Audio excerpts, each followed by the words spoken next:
Smithsonian principles. And so it's a tough road ahead, but increasingly the burden has to rest on the Iraqis and not on the American troops. At the end of December of last year, you were at Robert Morris University, and you predicted that we'd have a significant drawdown of troops in early 2007.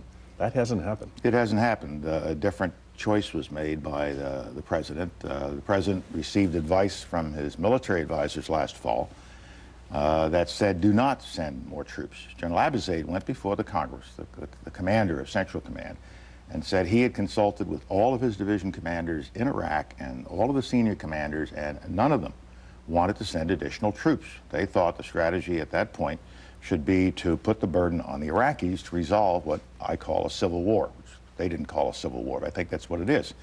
And in the course of the fall, the Baker-Hamilton Commission came up with their report, which said a temporary surge might be useful, but as a way of getting to a different kind of strategy, which is to pull back from direct confrontation in places like Baghdad and provide a security net around it and let the Iraqis deal with the civil war. And our focus should be on training the Iraqis to do that, not pulling out. We're not going to walk away from this problem, Tim. Even if we wanted to, we're not going to walk away. So cut and run is not anybody's option. It can't be an option. The question is, are we doing it in the best possible way? Are we delaying the inevitable conclusion of this civil war that ultimately will be fought out between Sunnis and Shias, Shias and Shias, Sunnis and Al-Qaeda? And Al-Qaeda is a relatively small percentage of this overall problem, but a very violent percentage. As the National Intelligence Estimate characterizes Al-Qaeda, it says they are the accelerant. They have the most effective bombs, the more vicious soldiers that are on the battlefield in this civil war. And so they have to be dealt with. But it is not just an Al-Qaeda problem. It's much bigger than that. It is a sectarian conflict that I choose to call a civil war. In light of the fact that the president fired his Secretary of Defense, fired his chairman of the Joint Chiefs of Staff, has now taken line responsibility for the war away from his National Security Advisor and given it to a war czar in the White House, isn't that an acknowledgement that the war has been, if not a mistake, terribly managed? I think it is acknowledgement that the president is not satisfied with the way in which the war has been managed. Now, you can move the deck chairs around and you can bring in new people and you can change organizational arrangements, but ultimately the president has the responsibility.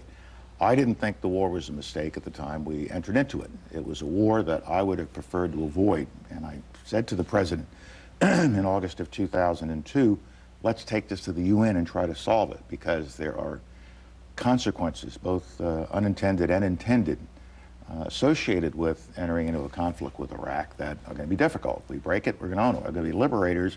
We're also going to be occupiers.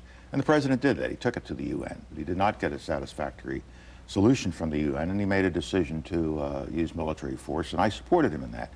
But I think we have handled the aftermath of the fall of Baghdad in a very ineffective way.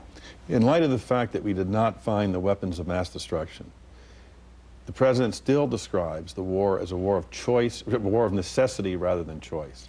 Vice President Cheney said we would do the same thing all over again. Knowing what you know today, would you do the same thing all over again? If we knew today, or knew then what we know today, that there were no weapons of mass destruction, I would have had nothing to take to the United Nations. The National Intelligence Estimate, which was the basis of my presentation, and by the way, was the basis of the information that was given to the Congress that caused them to vote a resolution of support 4 months before my UN presentation. We rested our case on the existence of weapons of mass destruction that were a threat to us and could be given to terrorists, making it another kind of threat to us. I think without that weapons of mass destruction case, the justification would not have been there, even though Hussein was a terrible person. Human rights abuses abounded. He was cheating on the UN oil for food program.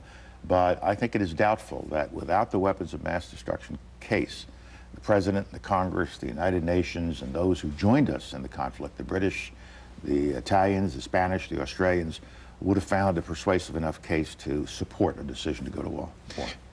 Prior to the war, Walter Pincus wrote that you were provided, the President was provided, some information from the CIA. Let me read it here. On August 13th, 2003, the CIA completed a classified 6-page intelligence analysis that described the worst scenarios that could arise after a U.S.-led removal of Saddam Hussein: anarchy and territorial breakup in Iraq, a surge of global terrorism, a deepening of Islamic antipathy towards the United States.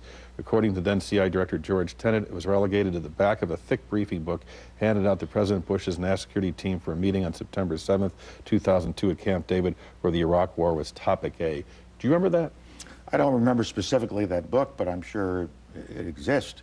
But a week earlier, the 5th of August, 2002, the President and I, with Dr. Rice present, had a conversation that touched on many of the likely outcomes and the realization that it would probably tie up a significant percentage of our armed forces for a long period of time.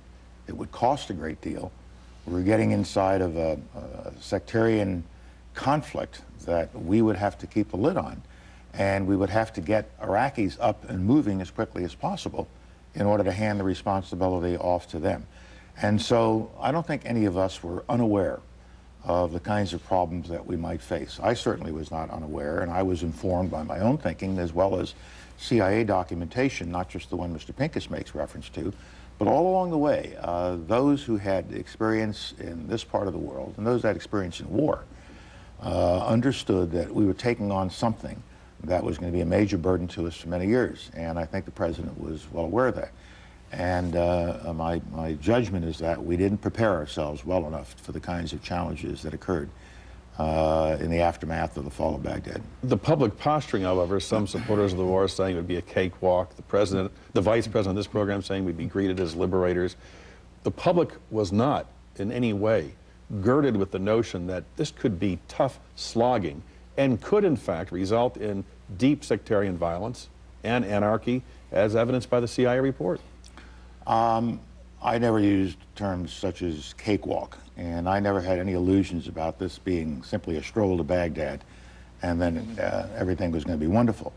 But let's go back to around 10 April of 2003.